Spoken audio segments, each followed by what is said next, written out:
কে আছেন দর্শক, আপনার নাম বলেই প্রশ্ন করুন। এরপরে আমি বয়স হওয়ার পরে আমি রক্ত পরীক্ষা করে দেখছি যে আমার আসলে ডেঙ্গু হয় নাই।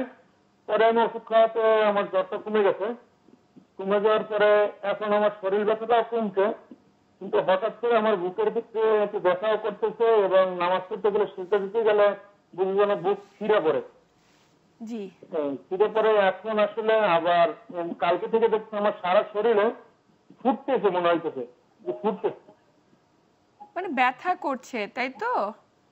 হ্যাঁ, শরীরের মধ্যে পুরে হ্যাঁ পুরে, হ্যাঁ আমি একটু ঘুমাইতে পারি না, শুধু পুরে শরীরে। এখন আসলে আমার কি করণীয়? আমি এর ভিতরে আমার তো ঠান্ডার সমস্যা আছে, নাকটা আমার আটকা আছে, কিন্তু আমি ওই ফার্মেসিতে বইলা আমি ওই আনছি মোনাস্ট্রিন দিয়েছে আমাকে, ওই 1 সপ্তাহ খান।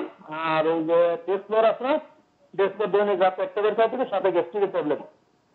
দর্শক আমি একটু জানতে চাচ্ছি আপনার কি কারণে শরীরে ফুটতেছে। আসলে ঘটনাটা কিসের জন্য আমার সমস্ত শরীরে ফুটতেছে?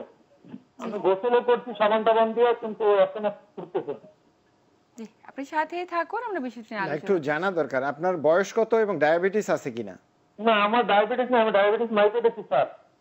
আচ্ছা, আরেকটা বিষয় হচ্ছে ডেঙ্গু আপনি বলেছেন নেগেটিভ, কিন্তু বর্তমানে যে ডেঙ্গুর যে ভ্যারিয়েন্ট মানে বিভিন্ন ধরনের ডেঙ্গু হচ্ছে, ডেঙ্গুর NS1 বা ইমিউনোগ্লোবিন MG নেগেটিভ হতে পারে, কিন্তু আমরা সিবিসি যেটা কমপ্লিট ব্লাড কাউন্ট করে থাকি, সেটা কি আপনি করেছেন? আপনার প্ল্যাটিলেট কাউন্ট কি রকম আছে? 1,45,000। জি, তাহলে ওটাও কিন্তু একটু কম আছে। 2 দিন পরে আপনি সিবিসিটা আপনার রিপিট করবেন, কারণ সাধারণত 1.5 লাখের উপরে প্ল্যাটিলেট কাউন্টটাকে আমরা নর্মাল ধরে থাকি। সুতরাং আপনার যেহেতু 1.5 লাখের নিচে নেমেছে, আপনি আরেকবার প্ল্যাটিলেট কাউন্টটা করে দেখবেন।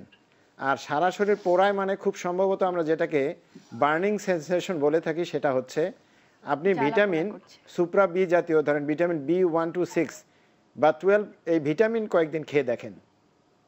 ধন্যবাদ। দর্শক আপনি নিশ্চয়ই বুঝতে পেরেছেন, আপনি 2 দিন পরে রক্তের একটি পরীক্ষা করাবেন।